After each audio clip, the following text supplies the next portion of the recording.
আজকে আমরা জিঙ্ক নিষ্কাশন সম্পর্কে আলোচনা করব। মনে রাখবে, জিঙ্ক ইলেকট্রোকেমিক্যাল সিরিজে মাঝামাঝি জায়গায় অবস্থান করে। এদের ইলেকট্রন বর্জনের প্রবণতা মাঝামাঝি। এদেরকে প্রকৃতিতে মুক্ত অবস্থায় পাওয়া যায় না। তাহলে জিঙ্কে কোথা থেকে পাওয়া যায় না, জিঙ্কের আকরিকগুলি হল জিঙ্কাইট, সংকেত হচ্ছে জেডেনও, জিঙ্ক ব্লেন্ড জেডেনএস, ক্যালামাইন জেডেনসিও3। জিঙ্কে মোটামুটি এই তিনটে ফরম্যাটে পাওয়া যায়। এদের মধ্যে জেডেনএস থেকে অর্থাৎ জিঙ্ক ব্লেন্ড থেকেই হচ্ছে জিঙ্কের প্রধান আকরিক।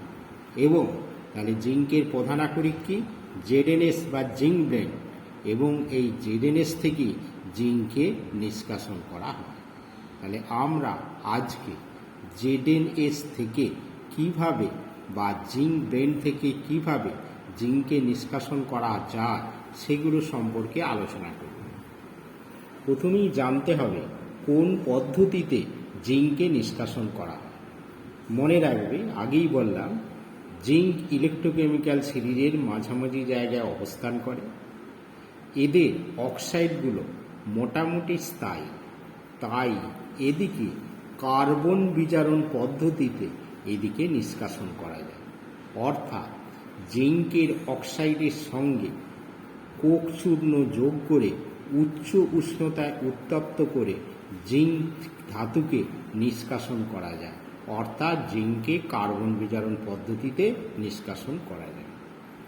এখন আমরা দেখব জিঙ্ক ব্লেন্ড আকরিক থেকে জিঙ্কে কিভাবে নিষ্কাশন করা যায়। জিঙ্ক ব্লেন্ড আকরিককে প্রথমে খনি থেকে আনা হয়।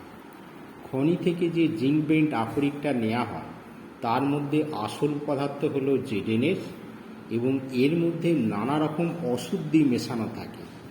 গ্যালেনা বা পিবিএস, সিডিএস ক্যাডমিয়াম সালফাইড, বালি, মাটি, নুড়ি, কাঁকড় প্রভৃতি নানা রকম অপদ্রব্য মিশে থাকে। জিঙ্ক ব্লেন্ড আকরিকের মধ্যে এই অশুদ্ধিগুলোকে বলে খনিজ মল, এবং এই অশুদ্ধির পরিমাণই বেশি থাকে, প্রায় 90% মতো থাকে। আর আসল পদার্থের পরিমাণ খুবই কম থাকে, 10% মতো থাকে। এখন জিঙ্ক ব্লেন্ড আকরিক থেকে জিঙ্কে নিষ্কাশন করতে গেলে আসল পদার্থের পরিমাণটা বাড়াতে হবে। কিভাবে বাড়াবো না, আকরিকের গাঢ়ীকরণ করে আসল পদার্থের পরিমাণ বাড়ানো হয় এবং অশুদ্ধিগুলিকে যতটা সম্ভব এলিমিনেট করার চেষ্টা করা হয়। যেহেতু জিঙ্কটা সালফাইড আকরিক, সেই জন্য আকরিকের গাঢ়ীকরণের জন্য প্রথমে ফেনাভাসন পদ্ধতিটি অ্যাপ্লাই করা হয়। ফেনাভাসন পদ্ধতিটি কীরকম, একটা বড় চেম্বারের মধ্যে জিঙ্ক ব্লেন্ড আকরিকটাকে চূর্ণ করে এর মধ্যে নিয়ে নেওয়া হয়। এবার এর মধ্যে কি যোগ করা হয়, পাইন তেল, সোডিয়াম জানথেট, খনিজ অ্যাসিড এবং প্রচুর পরিমাণে জল যোগ করা হয়। এবং এই মিশ্রণে তীব্রভাবে বায়ু পাঠানো হয়। বায়ু কি হবে, এই চেম্বারের মধ্যে দিয়ে, নলের মধ্যে দিয়ে যাবে, এবং এখানে যে ছিদ্র আছে বায়ুটা এই ছিদ্র দিয়ে কি হবে, এই মিশ্রণে বায়ুটা বেরোতে থাকবে। তীব্র বেগে বায়ু প্রবাহ পাঠানো হয়, মিশ্রণটাকে অনবরত আলোড়িত করা হয়। তাহলে কি হবে, তেল এবং জলের মিশ্রণে ফেনা উৎপন্ন হয়। এই ফেনার মধ্যে, ফেনাগুলো হালকা, ফেনাগুলো নিচে থেকে উপরের দিকে উঠতে থাকে। এখন যেহেতু সোডিয়াম জানথেট দেয়া আছে, সেই জন্য ওই ফেনার সঙ্গে জিঙ্ক সালফাইড এই আকরিকগুলো আটকে যায়, মানে আসল পদার্থগুলো আটকে যায়, এবং ফেনাগুলো উপরে ভেসে ওঠে। ফেনাগুলোকে অন্য জায়গায় কালেক্ট করে নেওয়া হয়, এবং তার মধ্যে এই আসল পদার্থ বা জেডেনএসটা থেকে যায়, আর অশুদ্ধিগুলি পাত্রের নিচে পড়ে থাকে। তাহলে এই যে ফেনার মধ্যে থেকে জিঙ্ক সালফাইড আকরিকটাকে নিয়ে পরের পর্যায়ে অর্থাৎ তাপজারণ করা হয়। এই হচ্ছে ফেনাভাসন প্রণালী।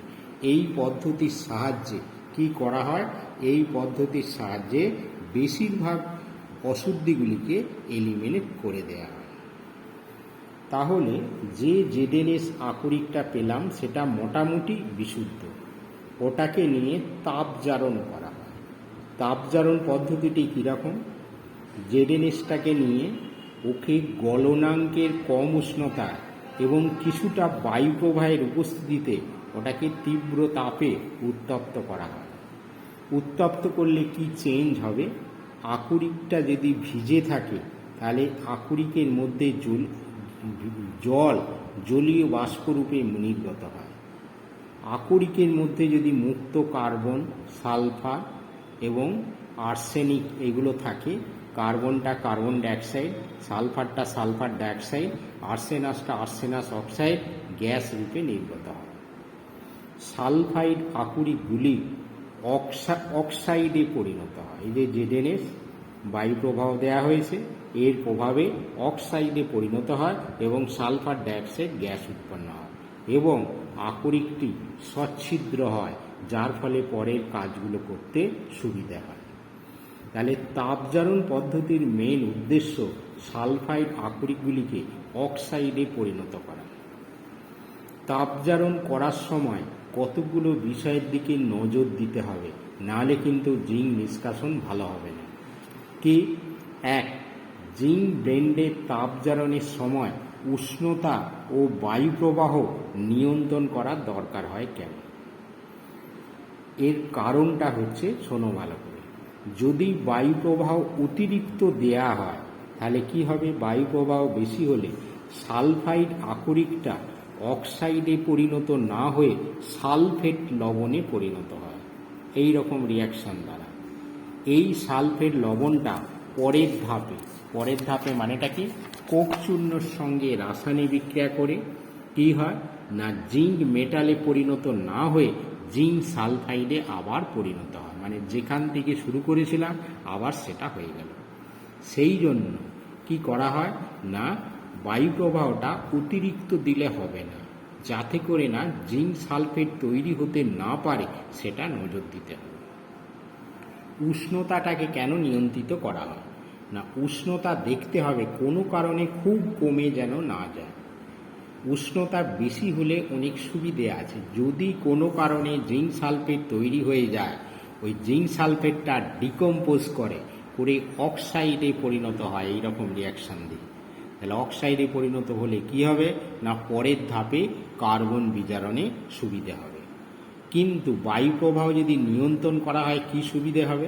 সালফাইড আকরিকটা কম বায়ুপ্রবাহের উপস্থিতিতে আর সালফেটে পরিণত হতে পারবে না, পুরোটা অক্সাইডে পরিণত হবে। এই অক্সাইডটা পরের ধাপে কোক চূর্ণ দ্বারা বিজারিত হয়ে জিঙ্ক মেটালে নিষ্কাশিত হবে। সেই জন্য তাপজারণের সময় লক্ষ্য রাখতে হবে অক্সিজেনটা যেন খুব একটা বেশি যেতে না পারে এবং উষ্ণতাটা যেন নিয়ন্ত্রণ করা হয়। তাপজারিত যে আকরিক হলো সেখানে জেডএনএসটা জিঙ্ক অক্সাইডে পরিণত হয়। এই তাপজারিত আকরিককে এবার কার্বন বিজারণ করা হয়। কার্বন বিজারণ করা হয় হেডেক্স চুল্লিতে। চুল্লিটি দেখতে এইরকম, চুল্লির মধ্যে এরকম একটা তাক থাকে, এই তাকে এরকম এক একটা করে চেম্বার প্রবেশ করানো থাকে। এই জায়গায় এখানে কি করা হয় না, জিঙ্ক আকরিক, তাপজারিত আকরিক মানে যেটা মেনলি জেডএনও থাকে, এর সঙ্গে অতিরিক্ত কোক মেশানো হয়। সেই মিশ্রণটাকে এই রকম জায়গায় নিয়ে নেওয়া হয়। তাহলে তাপজারিত আকরিক এবং কোক চূর্ণটাকে এরকম জায়গায় নিয়ে নেব। হেরেক্স চুল্লিতে এবার উচ্চ তাপে এটাকে উত্তপ্ত করা হয়। তাহলে উত্তপ্ত করলে কি হবে, তাপজারিত আকরিকের মধ্যে যে জিঙ্ক অক্সাইড আছে সেটা কোকের সঙ্গে রাসায়নিক বিক্রিয়া করে এই রকম রাসায়নিক বিক্রিয়া করে, জেডএনও প্লাস সি সমান জেডএন প্লাস সি। ওই উচ্চ উষ্ণতায় জিঙ্ক গলে যায়, গলে গিয়ে কি হয়, এই ঢালু জায়গার মধ্যে জমা হয়। তাহলে জিঙ্কটা এর মধ্যে, গলিত জিঙ্কটা এর মধ্যে জমা হবে। আর যে কার্বন মনোক্সাইড গ্যাস উৎপন্ন হয়, গ্যাসটা এর মধ্যে দিয়ে বেরোতে থাকে এবং কি হয়, নীল শিখায় জ্বলতে থাকে। এইভাবে যে চেম্বারগুলো আছে এর মধ্যে দিয়ে কার্বন মনোক্সাইড গ্যাস অনবরত বেরোতে থাকে। এতে কি হয়, জিঙ্ক নিষ্কাশন শেষ হয়েছে কি না বোঝা যায়। যতক্ষণ পর্যন্ত এর মধ্যে দিয়ে মুখ দিয়ে নীল শিকার গ্যাস বেরোতে থাকে তাহলে বুঝবে যে ততক্ষণ পর্যন্ত জিঙ্ক নিষ্কাশন হচ্ছে। যেই গ্যাস নির্গমন নীল শিকার গ্যাস নির্গমন বন্ধ হয়ে যায় বুঝবে জিঙ্ক নিষ্কাশন শেষ হয়ে গেছে। অর্থাৎ উৎপন্ন কার্বন মনোক্সাইড গ্যাসটি জিঙ্কের সমাপ্তিক্ষণকে নির্দেশ করে। এখানে একটা জিনিস লক্ষ্য করো যে তাপজারিত আকরিকে কার্বন বিজারণের সময় অতিরিক্ত কোক চূর্ণ ব্যবহার করা হয় কেন? অতিরিক্ত কোক চূর্ণ ব্যবহার করার কারণ হলো যদি ব্যবহার না করো তাহলে কি হয়, কার্বনটা কম নেওয়া হলো, তাহলে সেক্ষেত্রে কার্বন মনোক্সাইড গ্যাস উৎপন্ন না হয়ে কার্বন ডাইঅক্সাইড গ্যাস উৎপন্ন হয়। তাহলে এর উপর দিয়ে যখন কার্বন ডাইঅক্সাইড গ্যাসটা যেতে থাকবে, প্রবাহিত হতে থাকবে, এই কার্বন ডাইঅক্সাইড গ্যাসটা এখানে যে জিঙ্ক আছে সেই জিঙ্ককে জারিত করে জিঙ্ক অক্সাইডে পরিণত করে। তাহলে উৎপন্ন কার্বন ডাইঅক্সাইড গ্যাসটা জিঙ্ককে জারিত করে জিঙ্ক অক্সাইডে পরিণত করে। ফলে কি হবে না, জিঙ্কটা জারিত হয়ে যাওয়া, সেই জেডেনও থেকে শুরু করেছিলাম আবার সেই জেডেনুই পেলাম। সেই জন্য যাতে কার্বন ডাইঅক্সাইড উৎপন্ন হতে না পারে তাই অতিরিক্ত কোক চূর্ণ মেশানো হয়। তাহলে অতিরিক্ত কোক ব্যবহার করলে কার্বন মনোক্সাইড উৎপন্ন হবে। কার্বন মনোক্সাইডের জারণ ক্ষমতা নেই, জিঙ্কটাকে জারিত করতে পারবে না, তাহলে জিঙ্কটা জিঙ্ক মেটালই থাকবে। জিঙ্কের কার্বন বিজারণ পদ্ধতিটি মারুচুল্লিতে সম্পন্ন করা হয় না কেন? মনে রাখবে মারুচুল্লির উষ্ণতা প্রায় 1900 ডিগ্রি সেন্টিগ্রেড।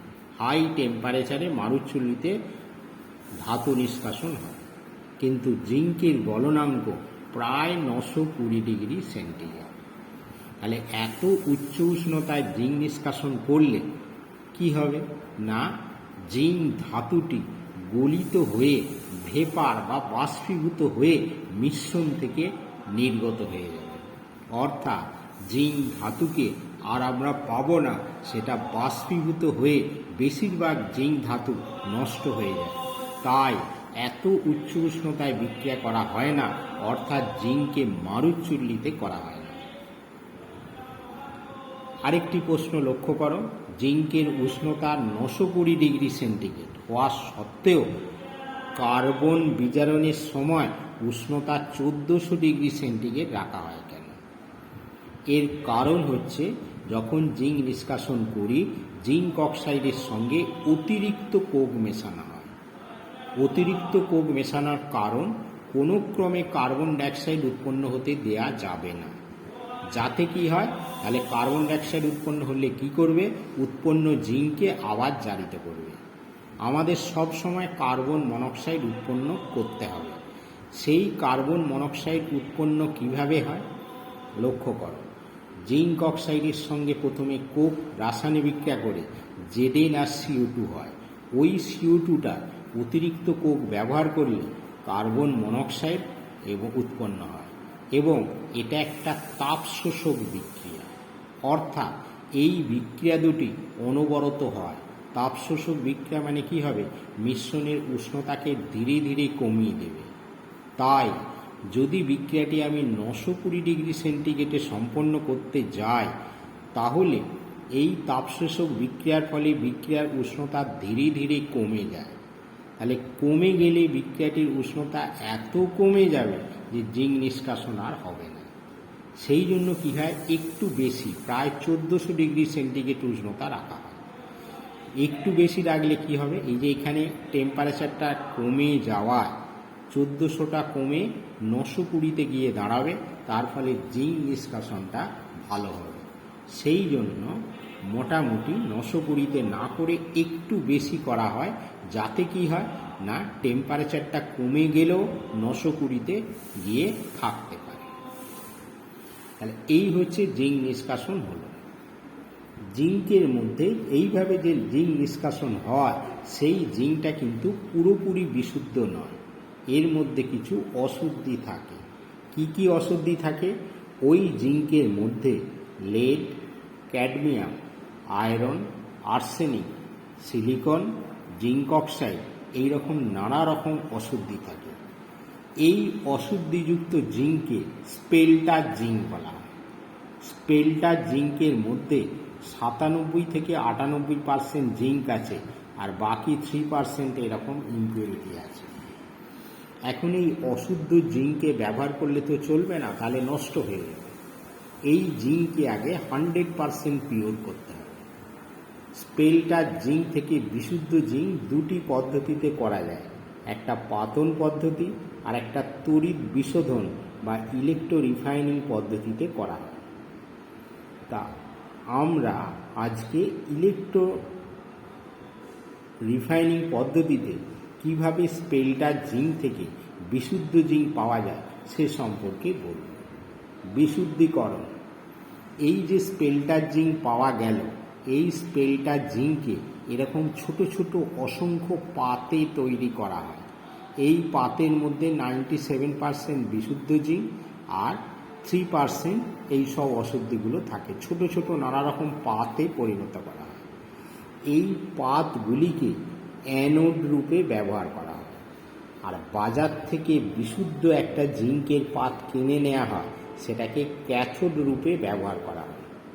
আর ভোল্টামিটারের মধ্যে জিঙ্ক সালফেট এবং লঘু সালফিউরিক অ্যাসিডকে তড়িৎ বিশ্লেষ্য রূপে ব্যবহার করা হয়। এইবার ক্যাথোড এবং অ্যানোডকে উপযুক্ত তড়িৎ কোষের সঙ্গে যোগ করে দিলে এখানে ইলেকট্রোলিসিস শুরু হয়।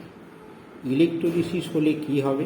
স্পেল্টার জিঙ্ক থেকে জিঙ্কটা গলিত হয়ে আস্তে আস্তে Zn2+ আয়ন রূপে সলিউশনে গিয়ে মিশবে, এবং সলিউশন থেকে Zn2+ আয়নগুলো বিশুদ্ধ Zn2+ আয়নগুলো বিশুদ্ধ জিঙ্কের মধ্যে আস্তে আস্তে জমা হবে। যত সময় ইলেকট্রোলিসিস হবে বিশুদ্ধ জিঙ্কের পাতটা মোটা হবে, স্পেল্টার জিঙ্কটা আস্তে আস্তে পাতলা হতে শুরু করবে। কিছু সময় পর সমস্ত জিঙ্কগুলো এখানে জমা হয়ে যায় বিশুদ্ধ, এবং অশুদ্ধিগুলো এখানে পড়ে থাকে। তাহলে কেমিক্যাল রিয়াকশানটা কীরকম এগুলো লক্ষ্য করো। তাহলে এক্ষেত্রে স্পেল্টার জিঙ্কটা অ্যানোড, বিশুদ্ধ জিঙ্কটা ক্যাথোড, আর ওটা তড়িৎ বিশ্লেষ্য রূপে কাজ করে। প্রথমে জিঙ্ক সালফেটটা বিয়োজিত হয়ে যায়, Zn2+ SO4 2- পরিণত হয়। ক্যাথোডে জিঙ্ক আয়নটা দুটো ইলেকট্রন গ্রহণ করে জিঙ্ক মেটালে পরিণত হয়, বিশুদ্ধ জিঙ্ক পাতের উপরে জমা হয়।